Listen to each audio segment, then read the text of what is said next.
The last video was on the falling away from the faith, which I assert with, in my mind, certainty, was the three Supreme Court decisions in the United States, 1962 and 63. The removal of sponsored prayer in school, the removal of the Bible altogether, and the banning of the teaching of creation.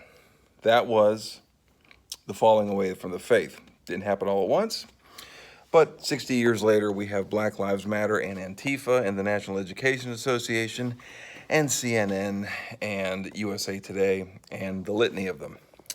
So I thought to myself, because nobody else thinks this way, who's to blame? Madalyn Murray O'Hair could be to blame, but I don't think so. Earl Warren could be more to blame. But the more I thought about it, he's not either. Was Earl Warren, and I'll concentrate on him here, was Earl Warren a flaming atheist? No. As far as I know, he was a liberal Republican governor of California who Eisenhower, I believe it was Eisenhower, appointed to the Supreme Court. And then Eisenhower was disappointed because he was so liberal. But Earl Warren decided that case correctly, because the First Amendment states that the United States will establish no religion or prohibit the free exercise thereof. This was fleshed out in numerous Supreme Court cases. The Lemon Test, I think it was 1971, if I remember correctly, stated what the government can and can't do with religion. But anyways, Earl Warren decided that case correctly, because the state sponsoring a prayer to the God of Israel is the establishment of religion.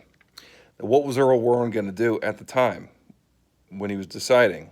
And he led the other 8 justices into I believe that was a unanimous decision. There's not much he could do.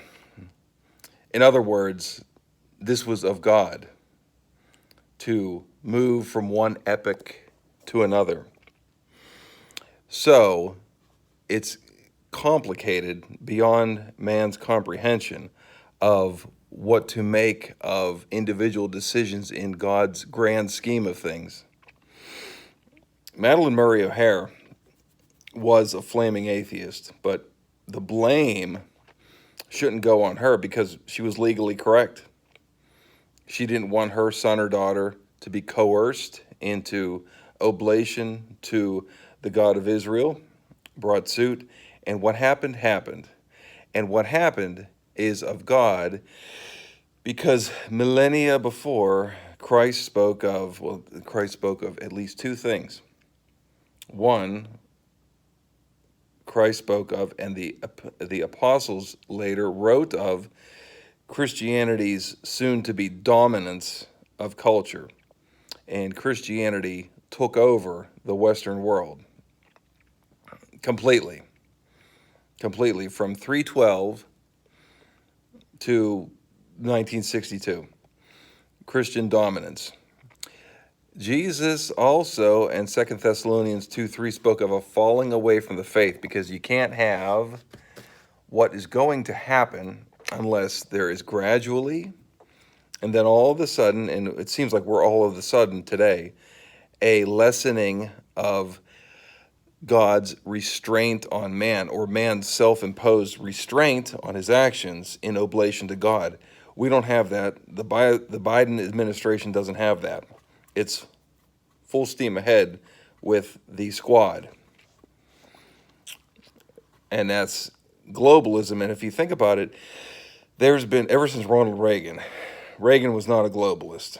Reagan and Trump was the anomaly. George W. Bush was a moderate globalist. Clinton, of course, even more so now than he was 25 years ago. George W. Bush, clearly a globalist. Obama, of course. Trump, the anomaly. And Biden, a globalist. So these things are beyond any one person being blamed for what we have today. This is of God, the falling away from the faith, and everybody has an individual decision to make. Earl Warren on down.